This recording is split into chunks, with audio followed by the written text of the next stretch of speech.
Both my babies were born via C-section, but the experiences could not have been more diametrically opposed. My eldest and I were not safe. My youngest and I, cared for by a Black midwife, were.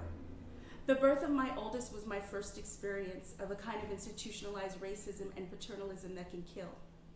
Throughout my advocacy efforts, I've heard firsthand stories of people in pain being dismissed, threatened, called drug seeking. I've heard stories of the sheriff's department coming to homes in the middle of the night because families refuse to take elective tests.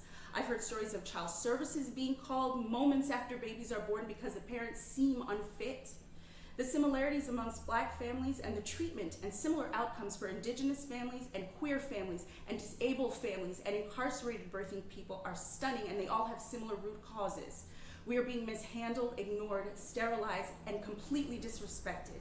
Many are now scared to start families because they know we're dying in hospitals.